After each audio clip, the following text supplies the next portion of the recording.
Okay, previous class we completed ratios based on investment. Now ratios related to equity shareholders, profitability ratios related to equity shareholders. Okay, these ratios are specifically useful for equity shareholders. Suppose you are an equity shareholder of the company, then ultimately you have to analyze these ratios. Performance of these ratios will help the equity shareholder in deciding whether to hold or sell the investments. Similarly, for investing for long-term purpose, short-term purpose also useful from these ratios. So first ratio which is important for equity shareholders are earning per share. Earning per share means on every one share what will be the earning. Example, suppose company has earned 1000 crores of profit. Company has earned 1000 crores of profit. Clear? Net of preference dividend. Net of preference dividend means in 1 crores profit already preference dividend is paid. After payment of preference dividend 1000 crore is the profit. And suppose number of equity shares in companies, suppose 200 crores. So earning per share will be 1000 divided by 200. It will be 5 rupees per share. It means on every one share 5 rupees earnings will goes to the shareholder. So whatever earnings company has generated on this 200 crore shares, if you distribute, so for every one share 5 rupees distribution is possible. So, available for distribution. This is nothing but what? Available for distribution. So 1000 crores profit company has earned and number of shares will be 200 crores means on every share earnings of the shareholder is 5 rupees. So if earning per share is high, always preferable company. Earning per share less means not preferable. And you have to check the benchmark EPS also. Benchmark EPS means in every industry there is a benchmark EPS. If company earning per share is more than that benchmark EPS, investment is preferable. If company's EPS is less than that benchmark EPS, then investment is not recommended. For example, suppose pharmaceutical industries benchmark EPS is 25 rupees. So one company is earning more than 25 rupees EPS, then it is preferable. So year on year basis also earning per share should increase. It should not decrease. If earning per share is decreasing means investment is not recommended. Even if you are invested in that, after 2-3 consecutive results, if decrease is there, you should sell off. And same, if earning per share is increasing on year basis, then investment is recommended. Okay? Earning per share is very important. On every one share, what will be the earnings to equity shareholder? So this is calculated from net earnings. Net earning means profit after tax minus preference dividend. Profit after tax minus preference dividend. So PAT minus preference dividend by number of equity shares. You will get earning per share. Clear? CA students will learn this earning per share in detail in accounting standard 20. Okay, AS 20 is related to earning per share. You will understand in AS 20. In financial management, earning per share is this much only. This much knowledge only you should gain. How much company is earning and how many shares company is having. If that earning is converted into per share basis, how much available is called as earnings per share. Understand? Now next is dividend per share. Dividend per share means total how much dividend is declared by the company. And if you convert that dividend into per share basis, that will be called as dividend per share. Suppose company has earned 1000 crores profit. This is PAT. And number of shares, number of equity shares 200. Now company decided to declare 20% dividend. Company decided to declare 20% dividend. 20% dividend on face value. So face value of share is suppose 10 rupees. So 200 crore shares into 10. So total share capital is how much? 2000 crore. 200 crores is the number of shares. Every share face value is 10 rupees. So total value of shares is how much? 2000 crores. So on this, company declaring how much dividend? 20% dividend. So it means dividend amount should be how much? 400 crores. How much? 2000 into 20%. Now, if you divide with number of equity shares, for every one share how much dividend is coming, you will understand. So 400 crores is the dividend, number of shares will be 200. So on every one share how much dividend is coming? 2 rupees. So dividend per share is 2 rupees. Dividend per share you can calculate dividend divided by number of shares also, face value into percentage also. Face value into percentage also. But in examination you should prefer dividend amount divided by number of shares. Dividend amount divided by, so here dividend amount how much? Number of shares 200. So on every one share how much is dividend? It means the shareholder who invested in this company, that shareholder is earning 2 rupees dividend on every one share. 2 rupees dividend on every one share. So dividend per share, earning per share, understand? CA students have to understand earning per share in two different bases. Basic earning per share, diluted earning per share. In financial management, only basic earning per share is covered here. This is basic EPS calculation. Diluted means some changes will take place. Okay. This two completed. Now next is dividend payout ratio. Dividend payout ratio means how much company has earned and how much declared, that relationship in terms of percentage. Suppose company's earning per share we calculated previously 5 rupees and company's dividend per share we calculated 2 rupees. Now 2 divided by 5, what is the percentage? 40%. So 40% is called as dividend payout ratio. Dividend payout ratio means how much company's earnings and what is the dividend. The relationship of dividend and earnings will give you payout. Suppose if company is earning 5, so it is declaring 2 rupees dividend. So it means 40% of earnings they have distributed as dividend. So why this ratio is used? Investors will imagine, they will generally assume कि in forthcoming years also company can declare this much dividend. Company can declare same amount of dividend or same percentage of dividend. Clear? Suppose this year company has given 40% dividend on earnings. So they will expect कि next year also this will be same or similar to this. Or similar to this. Okay. Suppose next year earning per share is 10 rupees. So 40% of this, how much dividend they will get? 4 rupees. This is the estimation. This is the estimation. So earning per share, dividend per share will be used here. So dividend per share divided by earning per share. You will get dividend payout ratio. So according to what percentage company is declaring the dividend on earnings, that relationship is called as dividend payout ratio or DP ratio. Okay. So this is also understand. Next is market price per share. Market price per share is earning per share into price earning ratio. Earning per share into price earning ratio. Price earning ratio means how many times extra we are paying to purchase that share over its earning. It means company's earning per share is 20 and this share is available in the market for 200.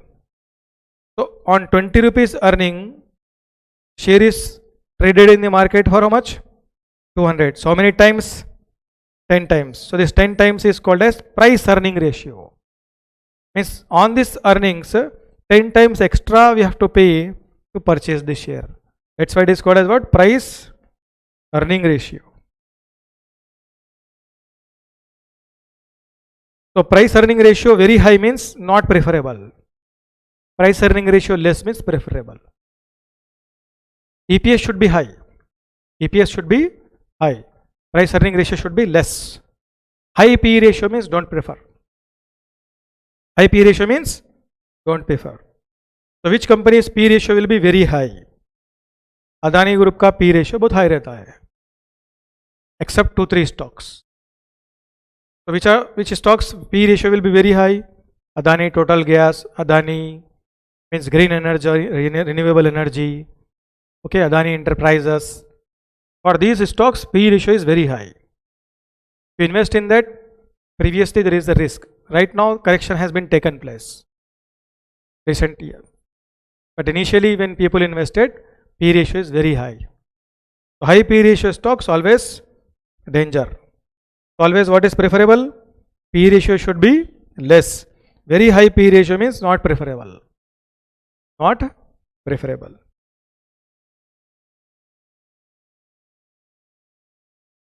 देखिए आप some of the stocks I will show you with high PE ratio.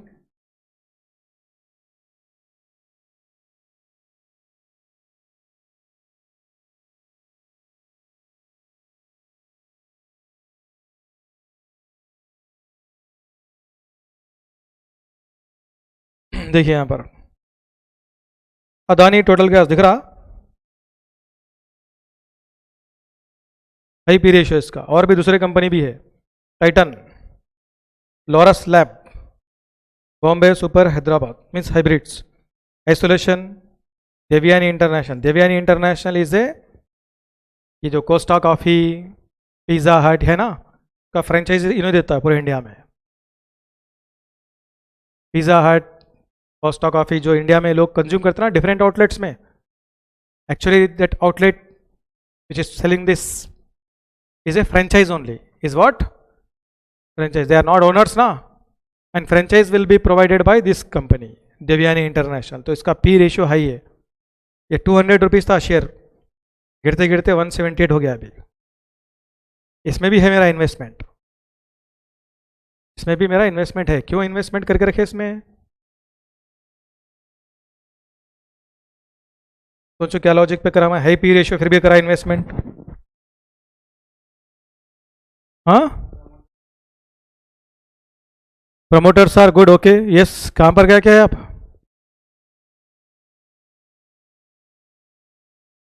Promoters अच्छे हैं. और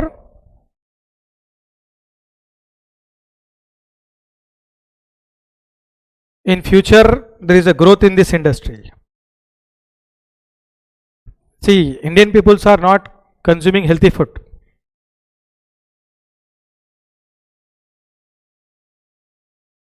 Clear? If you go to theater, pizza, burger, chips, coffee, these items only will consume. Clear? During lunch break also, most of the peoples are not carrying lunch box, burger, pizza again. Clear? So day by day sale increasing. There is a growth. There is a growth in this business. That's why I invested. I have not invested very high amount, very small amount only I invested. Clear? Jubilant Food, Cyient, this is also software company. Adani Wilmar. देखिए अदानी के दो company के P ratio काफ़ी high है. Adani Wilmer also. ये जो Fortune oil आता ना, फॉर्च्यून ऑयल और अदानी विल्मर का है वो. Fortune oil is manufactured by, इसमें भी इन्वेस्टमेंट है मेरा. अदानी विल्मर में भी है. क्लियर? अदानी विल्मर का शेयर आगे जाके अभी देखिए 3 मंथ्स या 4 मंथ्स के बाद 500 हो जाता. देखो आप, अभी 350 चल रहा ना, 500 पहुंच जाता हो. क्यों? Company is very good company, growth possible. तो this are the high P ratio companies. तो ये पहले देख लेना लिस्ट आप. दोस्त बोले, परिवार वाले बोले बोल के इन्वेस्ट नहीं करना. गूगल पे पूरा डेटा अवेलेबल है, पहले देखना. पी रेशियो बहुत ज़्यादा है, देखो 100 टाइम्स है उसका P ratio. Clear? Current market price how much? 886.85. Earning per share कितना है उसका? डिवाइडेड बाय 100.41 करो उसको. 886.85 डिवाइड बाय 100.41, तो 8 रुपये अर्निंग पर शेयर है और current market price how much 886, so you are paying how many times extra 100 times, that is called as P ratio. पता नहीं टोटल गैस कितने का है 1002, बीच में कितने का था मालूम ये 4000 था, ये कितने का शेयर था ये 4000, हिंडनबर्ग का रिपोर्ट आते 1000 पे आ गया हूँ, प्रीवियस डेट वाज फॉर कितना है पी रेशियो 193, डिवाइड करो कितने का शेयर है, ईपीएस कितना है 5 रुपीज का अर्निंग है बट शेयर प्राइस कितने का है, तो how many times extra you are paying 193। मेरा इसमें इन्वेस्टमेंट नहीं है, इसमें है इन्वेस्टमेंट, फिल्मार में है, और 248.79 है, कितना है 248.79, फिर भी है लेकिन इसमें भी स्मॉल अमाउंट ही है, एक फिगर पे आने के बाद मैं बेच दूंगा ये शेयर टारगेट आते ही, क्लियर।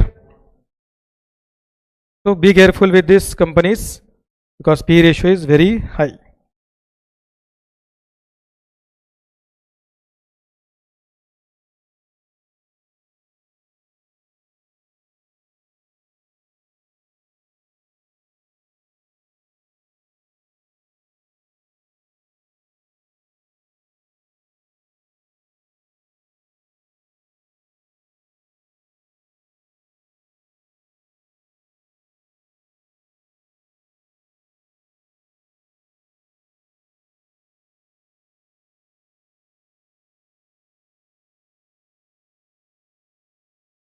लो पी रेशियो हाई ईपीएस,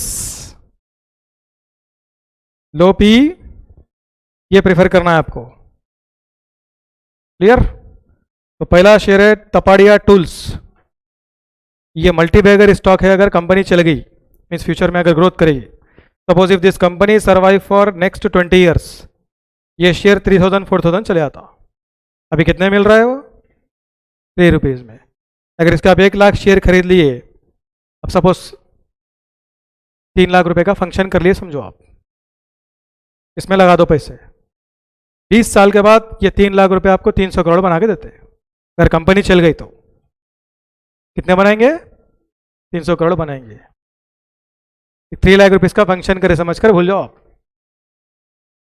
अगर ये कंपनी चल गया 20 साल टिक गया मार्केट में, सीधा आपको 300 करोड़ रुपए देता, 100% गारंटी से बोल रहा हूँ, क्योंकि इसका पी रेशियो बहुत कम है और अर्निंग पर शेयर बहुत ज़्यादा है। देखिए आप पी कितना है 0.06, क्लियर, और ईपीएस कितना है देखो, तो शेयर में दम है काफ़ी,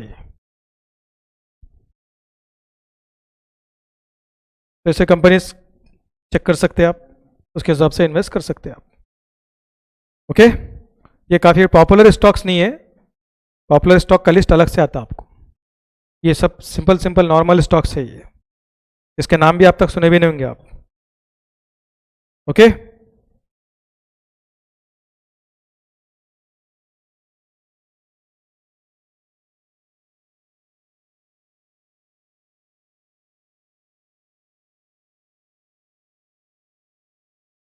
अब बैंकिंग सेक्टर में भी एक स्टॉक है in that you can invest, that is जीवन स्मॉल बैंक, ये भी बैंक काफ़ी अच्छा स्टॉक है, फ्यूचर में इसका भी जो है रेट बढ़ सकता है, क्योंकि इसका जो रिटर्न ऑन इन्वेस्टमेंट कहता है देखो आप 133.92,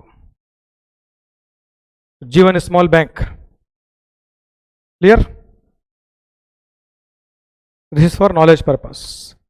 सो स्मॉल स्टॉक 10 रुपए के अंदर का अगर परचेज कर लिया आप, 1 लाख 2 लाख रुपए उसमें इन्वेस्ट कर दिए, फ्यूचर में 10-15 साल बैठ गए होल्डिंग पर, आप स्टॉक चल गया समझिए, तो आप सीए में जितना नहीं कमाए उतना इसमें कमा लेते हैं आप, गारंटी है वो। रिसेंटली हम लोग फ्रेंड्स परचेस करें, हमारे सुजलॉन एनर्जी का शेयर परचेस करें फ्रेंड्स, 4 रुपये में खरीदे सुजलॉन एनर्जी, आज से 8 साल पहले कुछ, अभी वो 40-50 रुपये हो गया, वो लोग खरी क्वांटिटी में खरीदे, वो लोग 5 लाख शेयर ऐसा खरीदा मेरा फ्रेंड, अब 50 रुपये के करीब करीब पहुंच गया शेयर, वो कितने में खरीदे वो लोग 4-5 रुपीज़ में, तो 45 रुपीज़ का बेनिफिट हो गया ना अब तक, तो तो 10 लाख या 5 लाख शेयर क्या खरीदे पता नहीं, 5 लाख तो खरीदूंगा मेरे ख्याल से ना शेयर्स वो, तो 5 lakh shares into 5 25 lakh invest कराओ ना। अभी 5 lakh shares into 45 rupees multiply कर लो आप,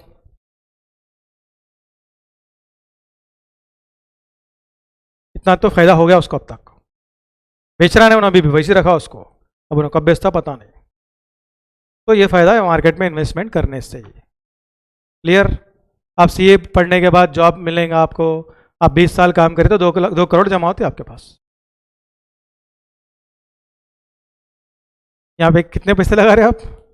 2 लाख रुपए लगाकर 20 साल में कितने बन रहे हैं? 200-300 करोड़ भी बन जाते हो। तो ये है पावर ऑफ इन्वेस्टमेंट, इसको समझना पड़ेगा आपको। पेरेंट्स को भी एडवाइस करना आपके, नहीं मेरे में से वो पैसे डालने के बाद भूल जाना हो, मंदिर में दान दे दिए समझना, आया मस्क को दान दे दिए समझना, छोड़ देना हो। बाद में फिर 15-20 साल के बाद फाइल ओपन करना हो, जब तक देखना है उसको आप तो ये फिर पैसा बनता आपका। ये जितने भी लोग शेयर मार्केट में हजारों करोड़ रुपए कमा कर बैठे, ऐसे छोटे छोटे स्टॉक 10-12 खरीद के वो लोग 10-15 साल होल्ड करने से तो पैसा बना उनका।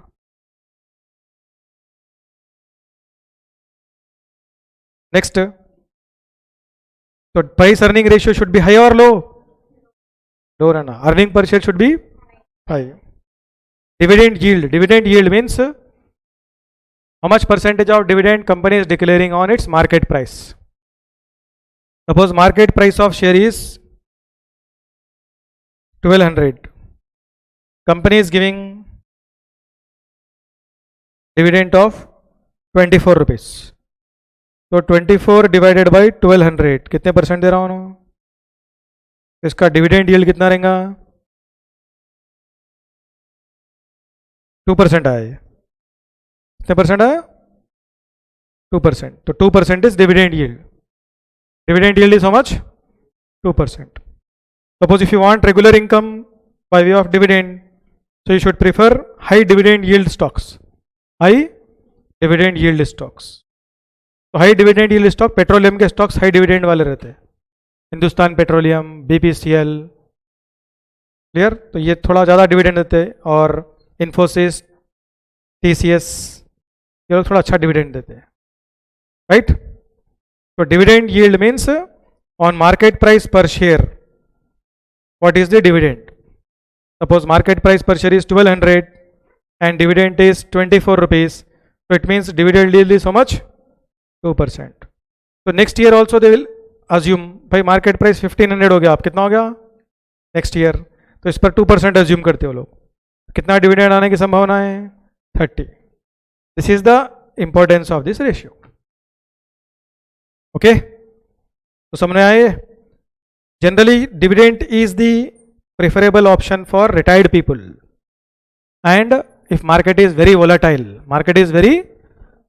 then it is preferable to invest in dividend stocks. तो हाई डिविडेंड यील्ड वाले स्टॉक कौन से देख लो एक बार आप।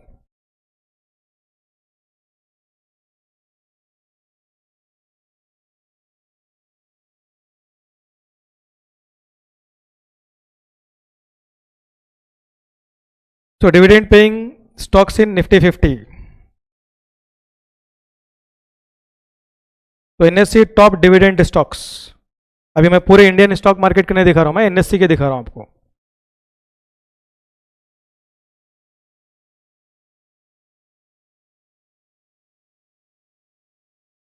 देख लो इधर आप, इसके पूर्व में ज्यादा डिविडेंड आता आपको।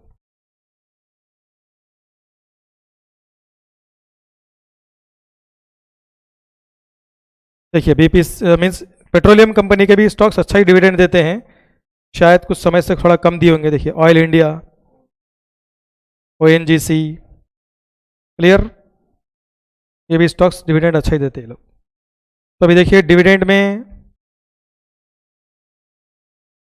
जियो फाइनेंशियल, वेदांता लिमिटेड, ये अच्छा डिविडेंड दे रहे हैं। आईडीएफसी, नेस्ले,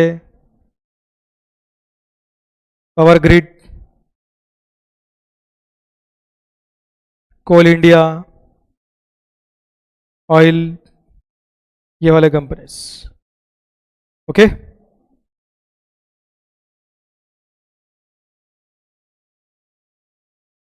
आईटीसी कंपनी भी जनरली डिविडेंड अच्छा ही देता है क्योंकि उसका स्टॉक जनरली नहीं बढ़ता है. जनरली जो भी कंपनी ज़्यादा डिविडेंड देते हैं ना, इसका स्टॉक ज़्यादा नहीं बढ़ता. Price will not increase. Any company which is giving very high dividend, that is companies stock price will not increase speedly. Fast से नहीं बढ़ता है. Fast will not grow fastly. Will not grow fastly. इसको wait करना पड़ता है आपको. Only for dividend purpose you should invest. Capital appreciation is not possible fastly. Okay और भी है थोड़े स्टॉक्स देख लो लेटेस्ट वाले. फ्यूचर में लगाना है लगा सकते पैसे इसमें भी आप. जैसे Hindustan zinc, tech Mahindra, ITC, GAIL, SCL technologies, ये भी अच्छा खासा डिविडेंड देते हैं आपको. ओके हाई डिविडेंड है इसका. तो डिविडेंड यील्ड कितना है इसका? 24.2, 3.52, 3.38, 3.29, 3.27. क्लियर. तो हिंदुस्तान जिंक अच्छा डिविडेंड दे रहा है. कितना परसेंटेज है वो? 24.2. ओके तो जब भी इन्वेस्टमेंट करेंगे गूगल पर जाइए, सर्च करो, सब कुछ मिल जाता है आपको. आपको सिर्फ ये मालूम होना चाहिए कि इसके लिए क्या देखना है आपको.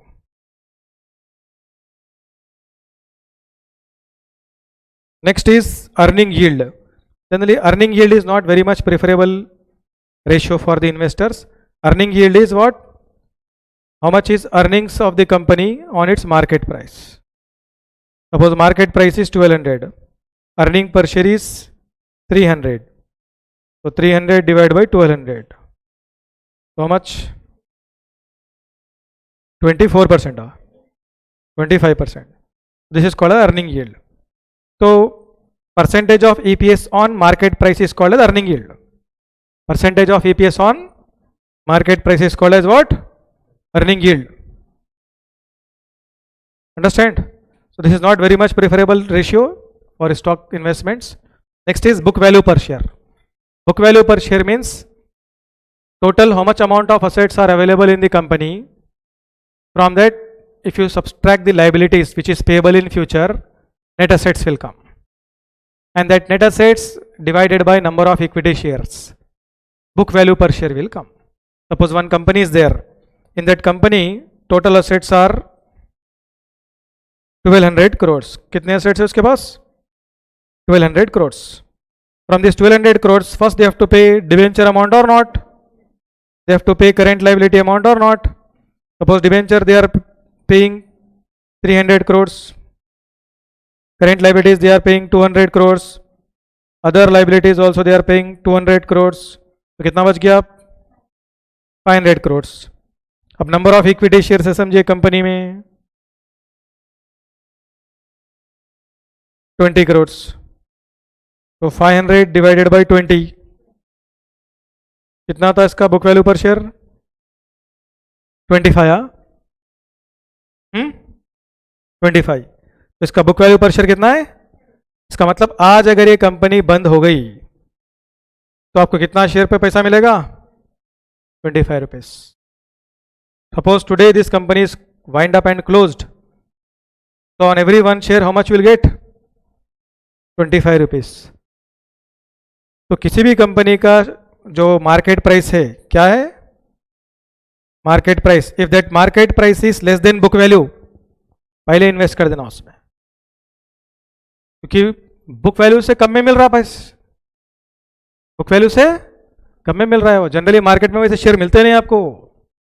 Always 4 times, 5 times, 10 times, 20 times more than book value रहता है share. Very less number of shares are traded in the market whose book value is high, market value is less. बीच में था उन्हें भी बढ़ गया. अब SAIL steel authority of India, उसका बुक वैल्यू पर शेयर था 100 रुपये, मार्केट में ट्रेड हो रहा था 80 में. अबे 2 महीने में वो 120 टच हो गया. वो भी क्योंकि पहले तलाश में रहते म्यूचुअल फंड वाले ऐसे शेयरों के. Book value per share is high, market price per share is less, पहले लगा देते पैसे उसमें. अंडरस्टैंड? क्योंकि आज अगर कंपनी बंद हो गई तो शेयर पे कितना पैसा मिल रहा है आपको? 25। सपोज ये शेयर मार्केट में मिल रहा है समझो 10 रुपए में। Suppose if you purchase for 10 rupees and today only company close, तो 10 मिलते क्या आपको? कितने मिलेंगे? तो इन्वेस्टमेंट करने लायक है नहीं है कंपनी वो। That is the speciality of book value per share. Now sir very less number of shares are traded in the market whose book value is high, market price is less. So how to approach?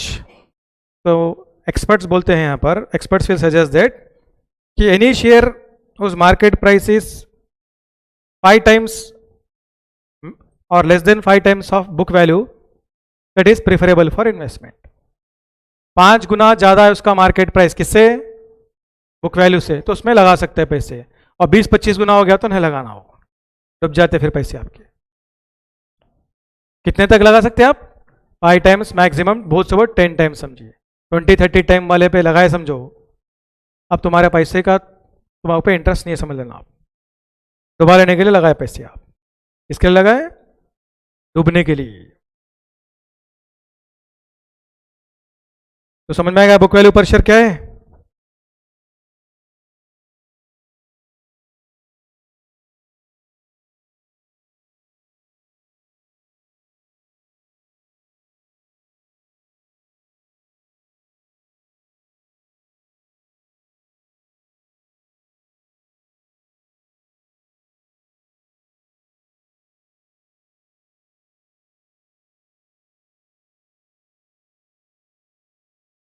देखिए अभी जितने भी stocks screen पर available है उसमें से कुछ famous stocks पे आप इन्वेस्ट कर सकते हैं जो बुक वैल्यू से कम में ट्रेड हो रहे हैं, या जिसका बुक वैल्यू कम है, सॉरी ज़्यादा है। तो फर्स्ट देखिए बुक वैल्यू टाटा स्टील का कितना है? 1026.72। कितने में ट्रेड हो रहा हूँ? 133.33। तो लोग आने लगेंगे इसमें वैसे बोलो। अगर आज टाटा स्टील बंद हो गया तो कितने पैसे मिलते हैं आपको? 1026। बट वो शेयर कितने में खरीद रहे हैं आप? 133। तो इन्वेस्टमेंट करने लायक है नहीं शेयर, है ना? तो इसमें इन्वेस्ट कर सकते हैं आप।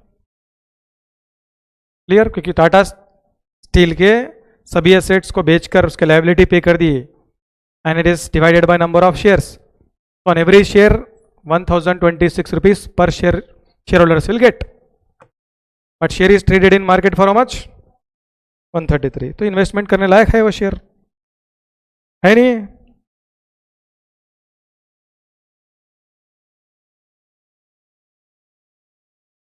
तो आपको टॉप कंपनी बताऊंगा मैं, वैसा तो तुम्हारे को नाम पड़े तो हैबत हो जाती, फिर क्या तो भी नाम आ रहे बोलकर।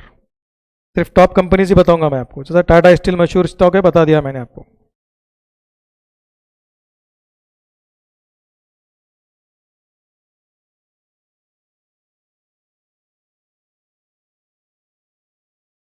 ये क्या लिखा है यहाँ पर? बुक वैल्यू ओवर,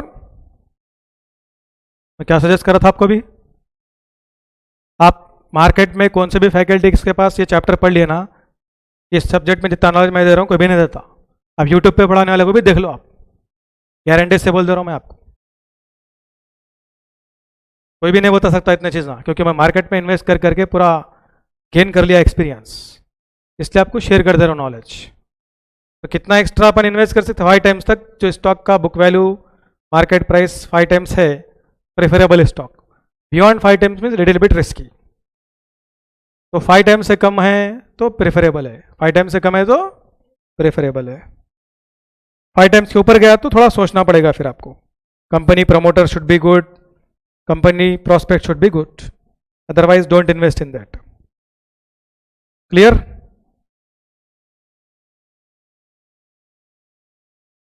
चलिए तो सफिशिएंट है। निफ्टी में देखना है तो भी देख लीजिए आप, थोड़ा आइडिया आ जाता आपको।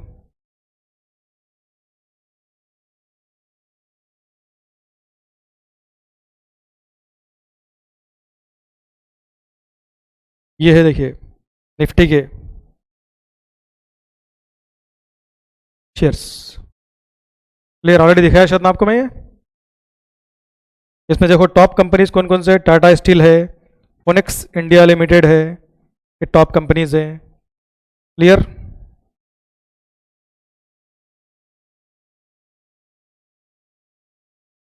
प्रजय इंजीनियरिंग कंपनी भी अच्छी कंपनी है।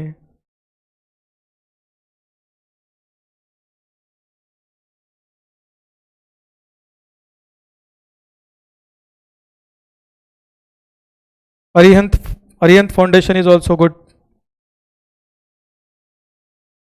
जुआरी इंडस्ट्री इज ऑल्सो गुड। ये स्टॉक्स अच्छे रहते हैं आपके लिए। क्लियर? और भी है, ये टॉप में पैसे लगा सकते हैं आप। क्लियर? देखिए सेल का भी आपको दिखा देंगे एक बार परफॉर्मेंस। 3 महीने पहले गया था, अब क्या था?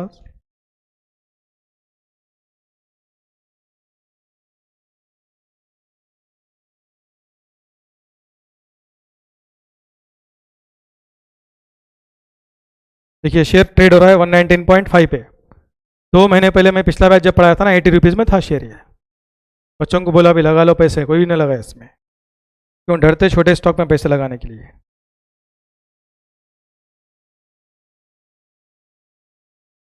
देखिए इसका बुक वैल्यू कितना है अभी? 132 पॉइंट। शेयर कितने में ट्रेड हो रहा है? तो अभी भी फायदेमंद है ये। क्यों? बुक वैल्यू से कम में ट्रेड हो रहा मार्केट में वो। बुक वैल्यू सो मच, और मार्केट में कितने में शेयर वो?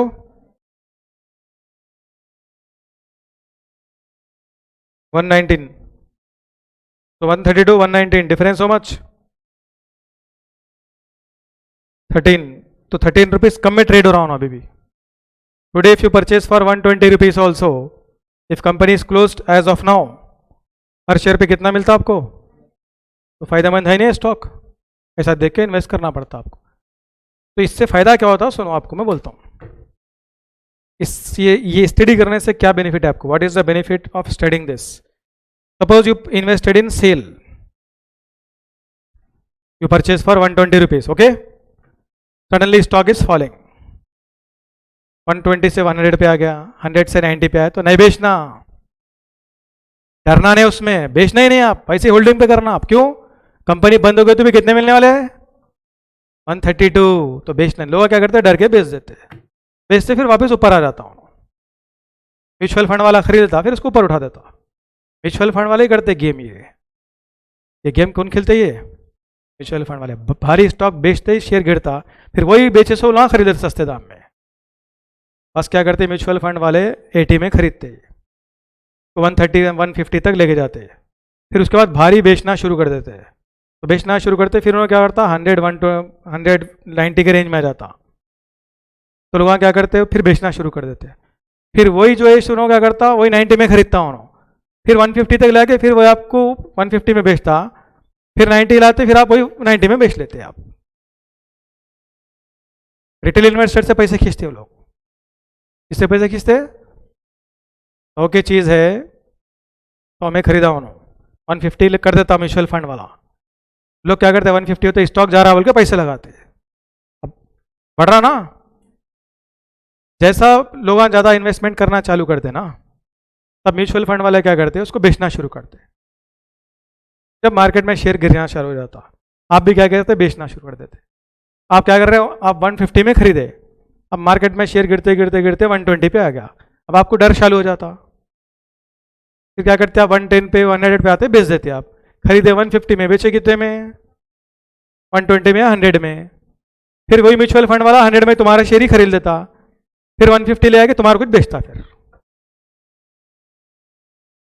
इसलिए बुक वैल्यू से अगर मार्केट में कम में ट्रेड हो रहा तो बेचना ही नहीं शेयर, कुछ भी हो जान दो मार्केट में, भूजाली क्यों ना जान दो, बैठ जाना वैसे ही। पैसा भी ना 130 तक जाता शेयर, बुक वैल्यू के ऊपर जाता ही जाता, गारंटी के साथ लिख के रख लो ये बात। अब देखो यही share steel authority of India का शेयर है ना, आपको जिस दिन 132 के ऊपर जाएगा मैं स्क्रीन पे दिखाता हूँ। अब डर के बेचती है तो लॉस किसका है? आपका है, फिर इन्वेस्टर का है लॉस। तो ये फायदा है बुक वैल्यू पर शेयर को एनालाइज करने का।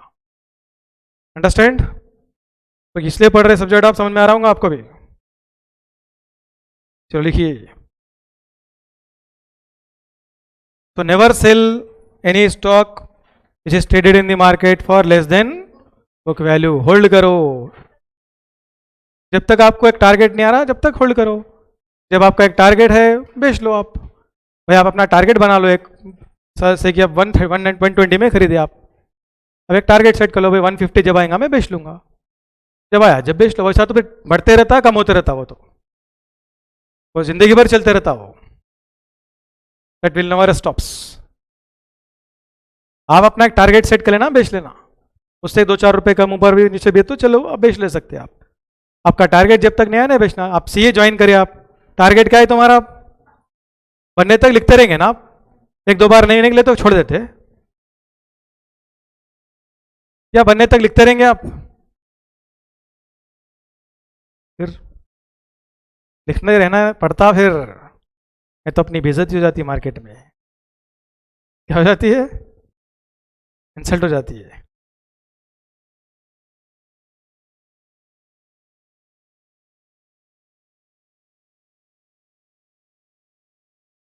चलिए all students understand this points clearly.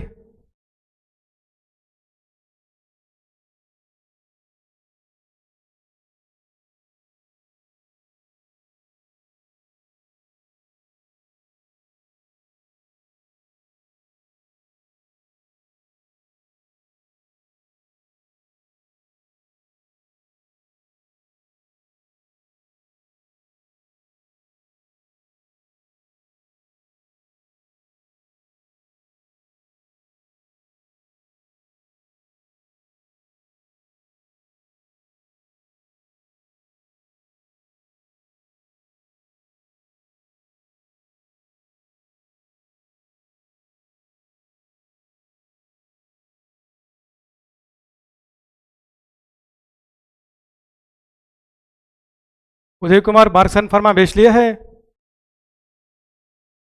पैसा लगाया था ना मार्क्सन फर्मा में, बेच दिए, क्यों बेचे जी, 150 160 हो गया था ना, रख लेना था, बोला था ना कितने में खरीदे थे आप, कितना गया था शेयर वो, 175 तक गया वो, कितना गया था,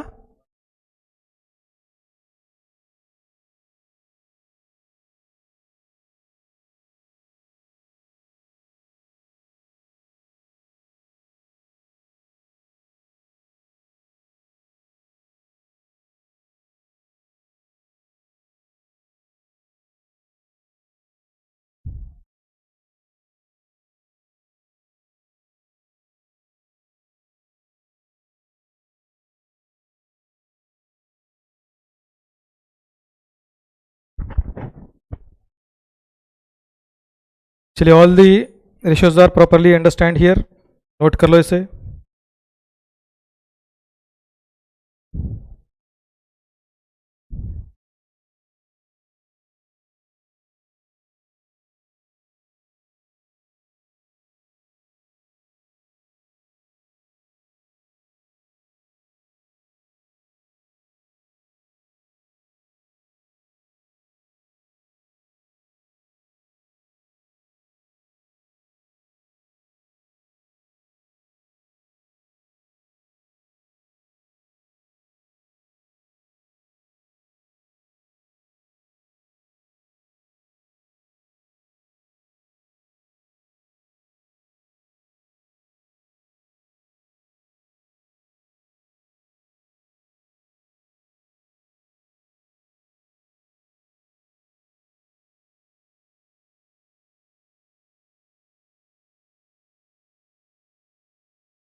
हो गए पूरे complete? Right. Now after this we have to understand solvency ratios. Next is what? Solvency ratios. Solvency means what? Solvency means it is related to balance sheet actually. It is related to balance sheet. Means financial position of the company. So financial position of the company can be analyzed in two different ways. One is short term point of view, another is long term point of view. If you are analyzing short term, then you have to study liquidity ratios or short term solvency ratios. So these ratios are generally less than or equal to 12 months data. And one more type of ratios are also there, that is long term solvency. So those ratios will be useful for analysis for more than 1 year or more than 12 months period. So what is the performance of company during one accounting period? For that we have to prefer liquidity or short term solvency ratios. And from past 5-6 years or in near future also in long term, what should be the position of the company? If user of financial statement want to analyze, that means we have to go for long term solvency ratios. Clear? तो short term solvency ratios किसके लिए study करते हैं अपन लोग? 12 months का financial position, cash position check करने के लिए. क्लियर? और लॉन्ग टर्म सॉल्वेंसी रेशियोज किस लिए एनालाइज करते हैं अपन लोग? पिछले 5-6 साल से कंपनी जो है कैसे ऑपरेट कर रहा है बिजनेस, उसके बैलेंस शीट में जो है क्या क्या एक्टिविटीज़ हो रहे हैं, इंक्रीज हो रहा है, ग्रोथ जा रहा है, नहीं जा रहा है, फ्यूचर में क्या हो सकता है, उसको एनालाइज करने के लिए आप long term solvency ratios prefer करते हैं. अब आपको पैसा शॉर्ट टर्म के लिए लगाना है किसी कंपनी में, थोड़े ही समय के लिए लगाना है, तो फिर आप शॉर्ट टर्म सॉल्वेंसी रेशियोज पे ध्यान देना. आप या आप कंपनी को लोन देने वाले हैं, suppose you want to give loan to company, और you are generally giving any advance to company, or you are supplying any material to the company for short period of time. Payment can be received from company for 3-4 months time only. In those circumstances, short term solvency ratios or liquidity ratios are preferred. Suppose if debenture holders are investing in company, so generally amount of debenture is for 5-10 years or more than that also. If you are investing in preference shares, amount will be for 20 years, sometime 10 years. For investing in equity shares, amount will be for very longer period of time. Then your approach is what? Long term approach. Your approach can be short term also, your approach can be long term also. So if your approach is short term, then you should prefer short term solvency. If short term solvency ratios are good, company's short term financial position is strong, then in short term there will be no problem, you can gain. But for long term purpose, if you want to invest, then your short term position is not very much important for you. You should ultimately focus on long term position, past 5-6 years performance, and in near future also what can be the potential of the company. Then accordingly you should take your call. Clear? इसलिए ये ratios हम लोग study करते हैं. आया समझ में? तो पहला जो रेशियो हम लोग यूज करेंगे यहाँ पर शॉर्ट टर्म सॉल्वेंसीज में, short term solvency ratios are also called as liquidity ratios. तो आप शॉर्ट टर्म सॉल्वेंसी बोलो या फिर क्या बोलो? Liquidity ratios. So in that first ratio is current ratio. First ratio is what? Current ratio. Current ratio is relationship of current assets and current liabilities. So current assets by current liabilities is current ratio. So always current assets should be more, current liabilities should be less. If liabilities are more, assets are less, what will happen? Cash deficiency problem will take place. Cash shortage problem will take place. भाई तो material ज़्यादा खरीद लिए और पैसा कम collection हो रहा है डेटर के पास से, तो तुम पेमेंट कर सकते फिर? बिजनेस ट्रबल में रहेगा तुम्हारा, फिर बिजनेस ट्रबल में रहेगा तुम्हारा, परेशान रहेगा बिजनेस हमेशा. इसलिए हमेशा current asset should be more, current liability should be less. But it does not mean कि current ratio should be very high. Current ratio should be very high. Minimum 2:1 is required. Means for every 2 rupees of current asset, 1 current liability. तो current ratio minimum कितना रहना चाहिए? 2:1. Every 2 rupees current asset, 1 rupee current liability. It means your current assets are 3 also, 4 also, good, but it should not be very high. should not be very high. अब जैसे example के लिए one organization is there. In that organization they purchase very high amount of inventory. Very high amount of inventory. So inventory is part of current asset or not? Inventory बहुत ज़्यादा खरीद लिए वो लोग. So inventory is a part of current asset or not? So when they calculate current ratio should be high. But पैसा किस में block है? Inventory में ब्लॉक है. That is not a good sign ना. Clear? So that is also not good. A very high amount is blocked in inventory is also not good. Current ratio high रहना, but बहुत ज़्यादा high रहना भी risky है. बहुत ज़्यादा high रहना भी risky है. Especially when amount is blocked in inventory and debtor. Amount is blocked in inventory and debtor. Time to time it has to be rotated. It has to be collected. So minimum current ratio should be how much? 2:1. Any company whose current ratio is less than 2:1, that company's current short-term financial position is not good. जिस company का भी current ratio 2:1 से नीचे रहेगा उसका short term solvency position ठीक नहीं है, समझ लेना आप. इस अपने बॉडी में भी जो है डिफरेंट पैरामीटर्स रहते ना, बीपी कितना रहना, शुगर लेवल कितना रहना, हार्ट बीट कितना रहना, टेम्परेचर कितना रहना, उससे कम ज़्यादा हो गया तो बॉडी में प्रॉब्लम होता ही नहीं होता है. वैसे ये भी बेंचमार्क्स है इसके कि करंट रेशियो मिनिमम कितना होना, उससे कम रहा तो अच्छी चीज़ नहीं है, वो बढ़ाना पड़ेगा उसको. फिर फ्यूचर में liabilities increasing assets decreasing means business management will be difficult. Business management will be difficult. Understand? तो current ratio is current assets by current liabilities. Current assets means debtors, bills receivable, cash, bank, inventory, prepaid expenses, advances, okay, short term securities you invested in that. All these are part of what? Current assets. Current liabilities में क्या आएगा? Creditor, bills payable, overdraft, outstanding expenses, incomes received in advance. These are your current liabilities. So current assets by current liabilities you will get current ratio. Ideal current ratio is 2:1. सब at least 2:1 रहना.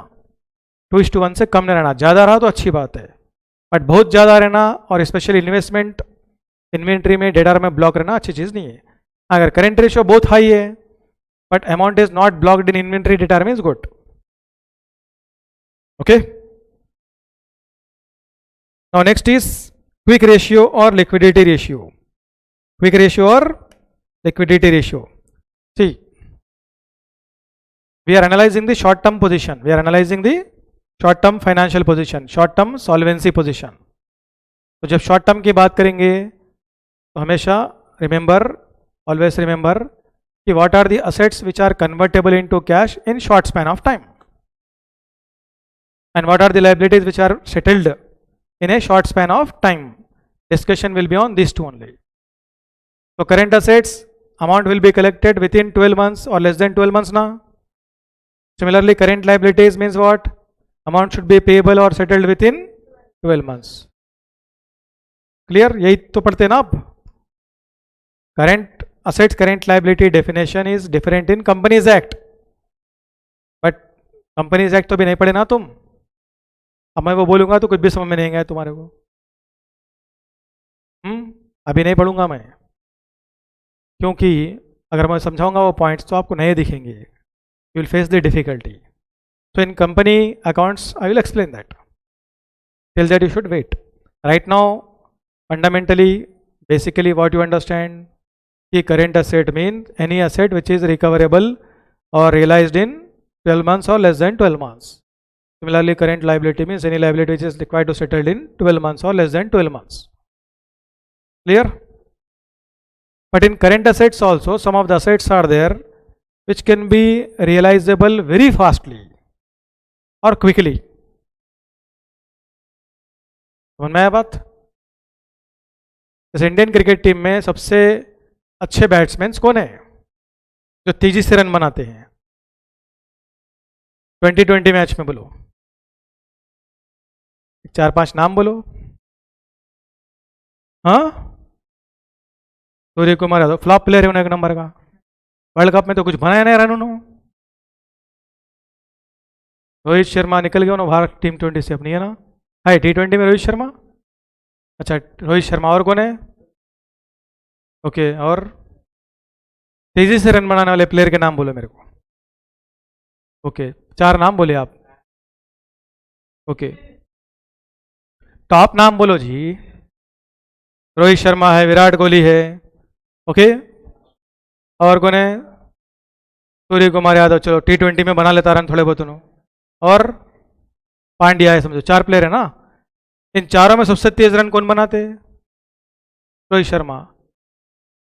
Clear? समझ में आया ना?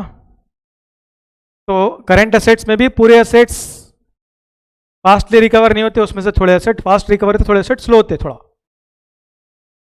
तो मैं जैसे cash है, कैश आज आपके पास है, कल ही यूज कर लो आप। You have cash, you can use today also, tomorrow also, every time it is available. Bank balance, any point of time you can use that. Debtors also, you will give limited time only to them, 2 months, 3 months time. And if you have emergency, you can pressurize them and you can collect the money also. But inventory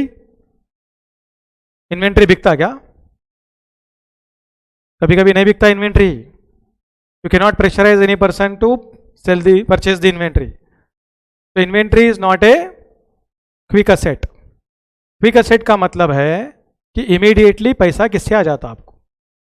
cash से आएगा नहीं आएगा, bank balance आएगा नहीं आएगा, short term security से आएगा नहीं आएगा। शेयर मार्केट में पैसे लगाए आप, today you invested in share market, tomorrow when market is open you can sell. Similarly debtor पे भी थोड़ा प्रेशर बना के आप पैसे ला सकते हैं। बट स्टॉक लॉस में बेच रहे हो तो स्टॉक बिकता, otherwise you can not pressurise any person for purchase of stock. तो inventory is not a quick assets. Inventory is not a quick asset. So quick ratio, when we discuss, you have to understand what are the assets which are quickly realizable. Which are quickly realizable. तो उसको बोलते हैं अपन लोग quick ratio. तो quick ratio का और एक नाम है liquidity ratio. Institute will use quick ratio, liquidity ratio word interchangeably. So whenever they ask quick ratio or liquidity ratio, your formula will be quick assets divided by current liabilities. Quick assets divided by current liabilities. What it means and why you are using this ratio?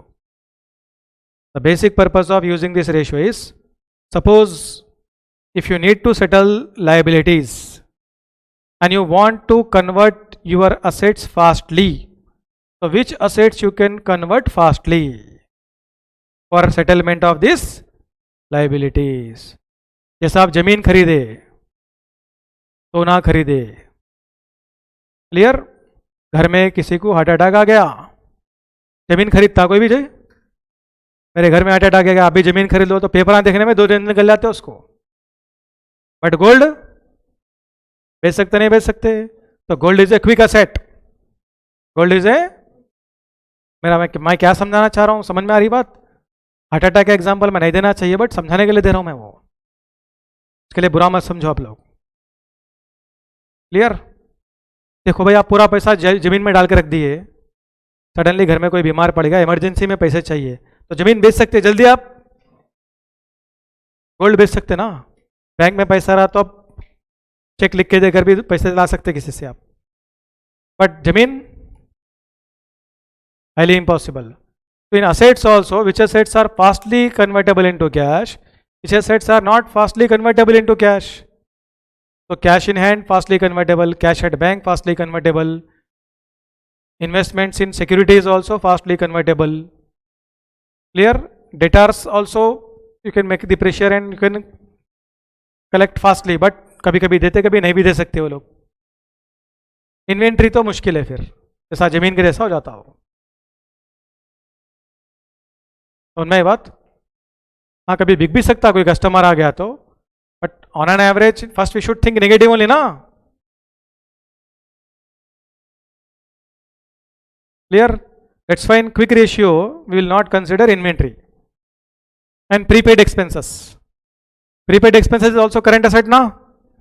Why this will not come in quick ratio?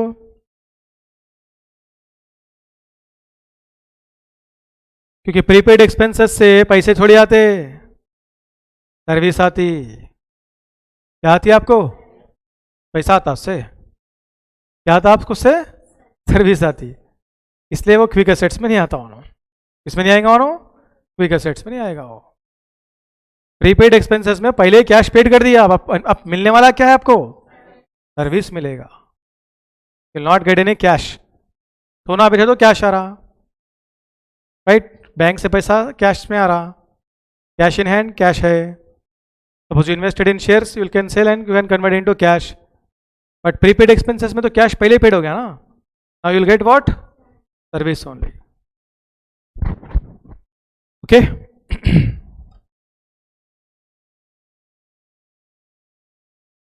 तो quick assets का मतलब है current assets minus stock minus prepaid expenses.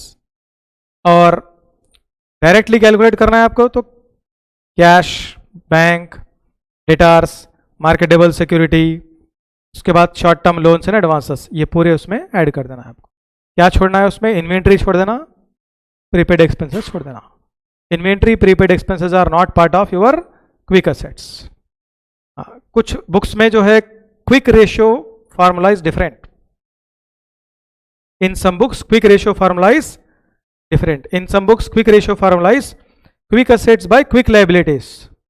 Quick assets by, but CA exam लिख रहे हैं आप, CA में exam लिख रहे तो क्विक रेशियो या लिक्विडिटी रेशियो, तो यही फार्मूला यूज करना। कौन सा यूज करना?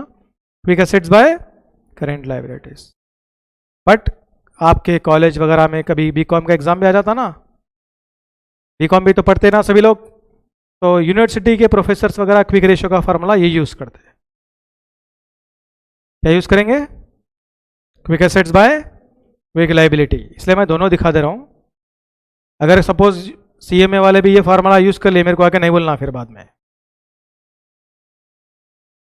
क्यों? मेरा काम क्या है? पूरा समझा देना। अब उन्होंने क्या यूज कर रहा है क्या नहीं कर रहा वो आपका काम है, देख लेना हो। But first preference should be given to this formula.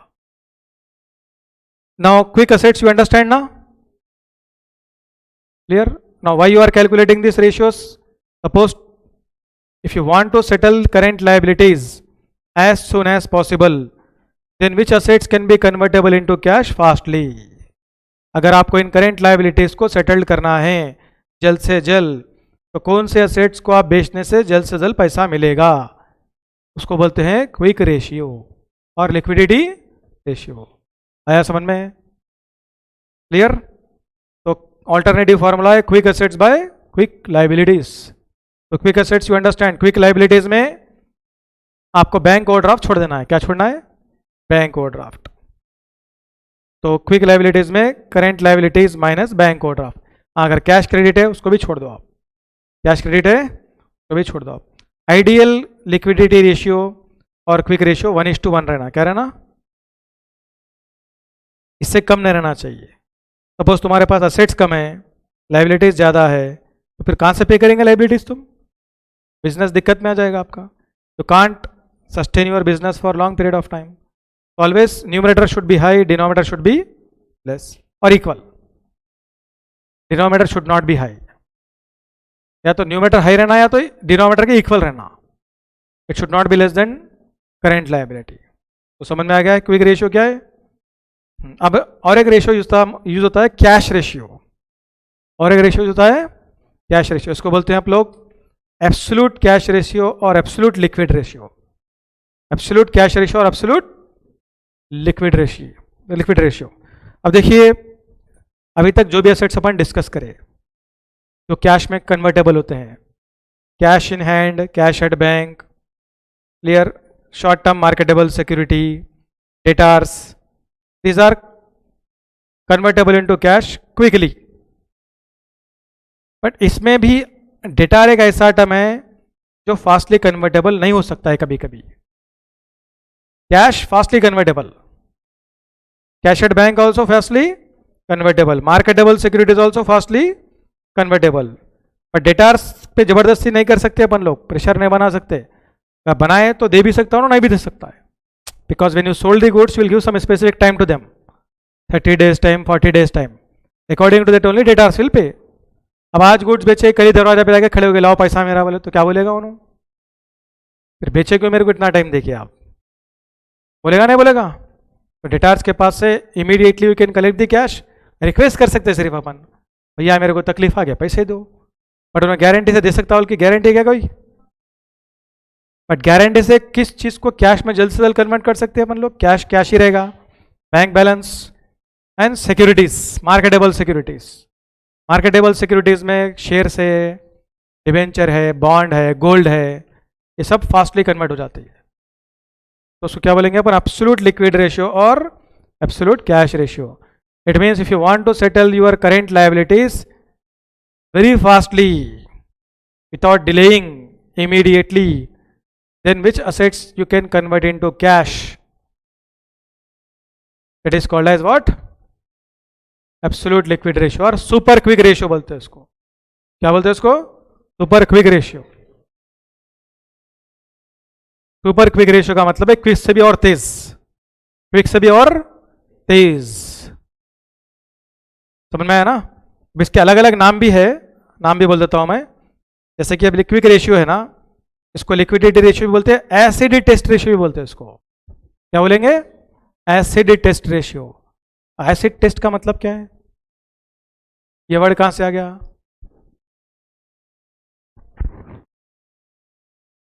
हाँ, एसिड गिरा तो इमीडिएटली इफेक्ट करता या देर से इफेक्ट करता, इसलिए इसका नाम एसिड टेस्ट लगाया उन्होंने। क्या लगाया उन्होंने? Acid test.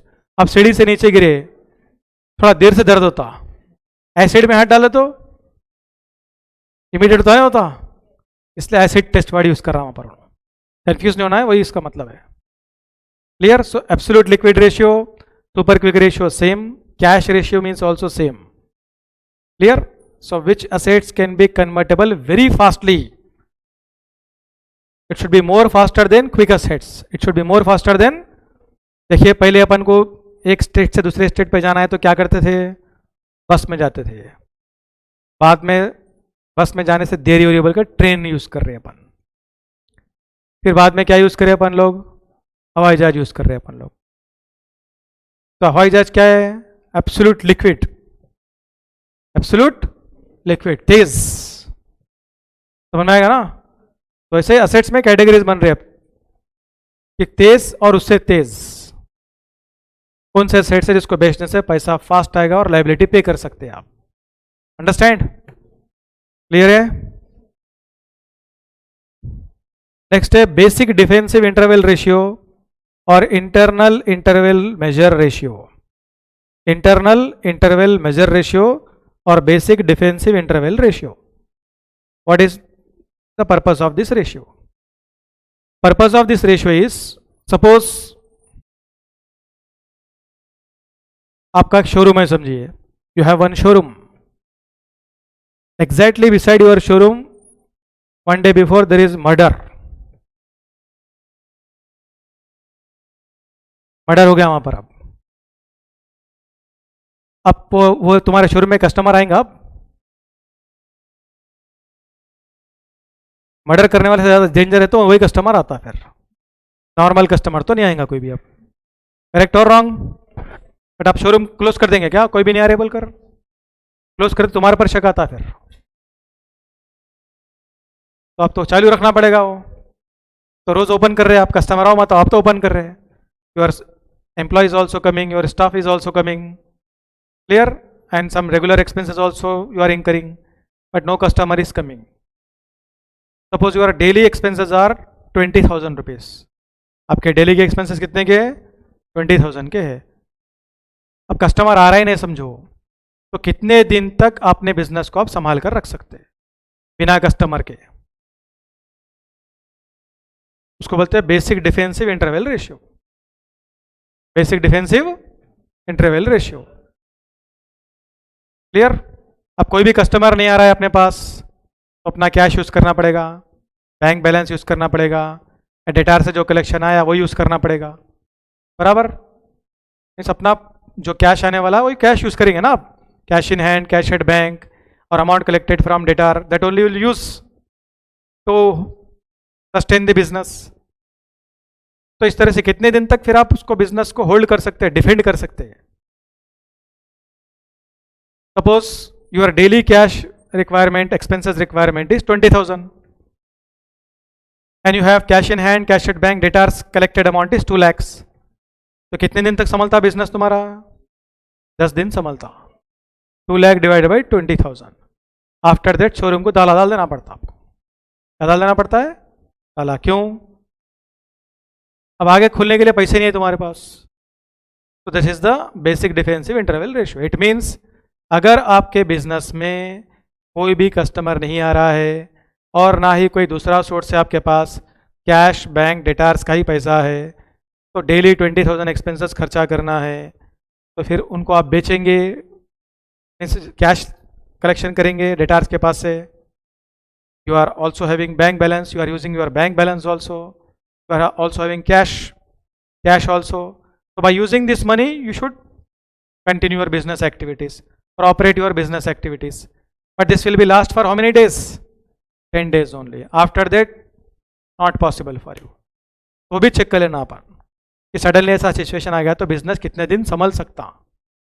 कोविड से पहले कोई भी नहीं सोचे.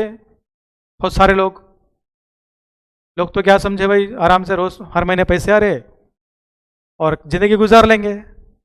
सडनली क्या हो गया, जब बेचारे थोड़े गरीब लोगों के पास बैंक बैलेंस नहीं था, लॉकडाउन हो गया, लोग तो परेशान हुए ना. तो अब आगे प्लानिंग करके जी सकते हो लोग, आगे प्लानिंग करके जी सकते. कई लोगों के सेविंग्स जो थे पूरे खत्म हो गए कोविड में, हुए नहीं हुए, और थोड़े लोग कर्जे में भी आ गए भी. बेसिक डिफेंसिव इंटरवल रेशियो वही है,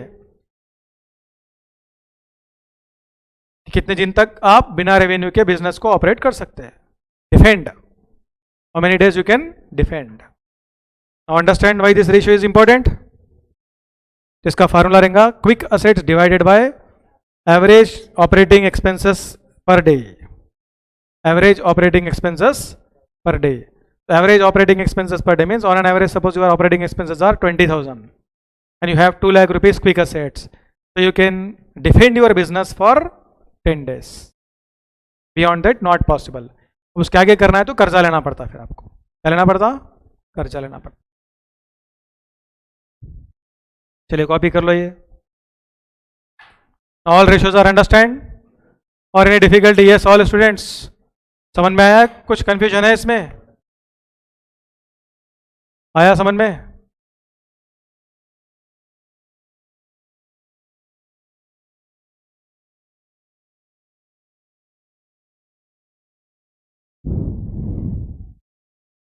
तो ये रेशियोज पड़े क्यों, अब वो बात करेंगे हम लोग. Suppose 2-3 companies are available in market, so which company's current ratio is high, generally we prefer to invest in that company. Which company's basic defensive interval ratio is high, we'll prefer to invest in that company. Which company's liquidity ratio is high, we will prefer to invest in that company because उसका short term financial position is strong.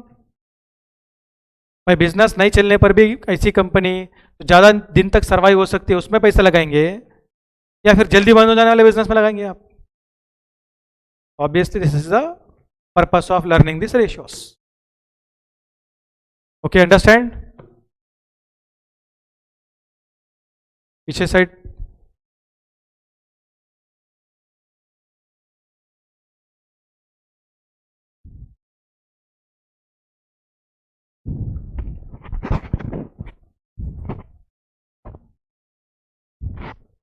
Practical problem जब कराऊंगा ना मैं, practical problem fast हो जाते हैं, main इस पर टाइम लगता. प्रैक्टिकल प्रॉब्लम क्या रहता है, ये जो समझे वही अप्लाई होता वहां पर.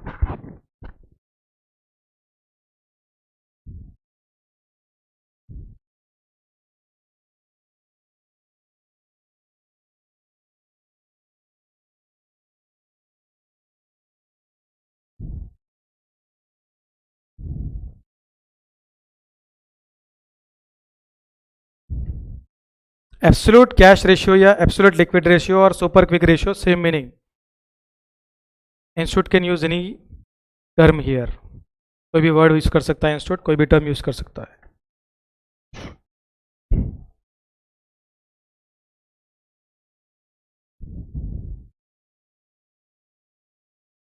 ठीक है, ये कॉपी करिए.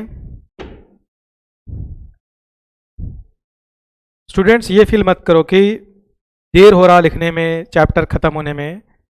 एक बार ये बेसिक पूरा ख़त्म हो गया तो प्रॉब्लम्स फास्ट होते हैं।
Current ratio completed.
Okay, basic defensive interval ratio also completed.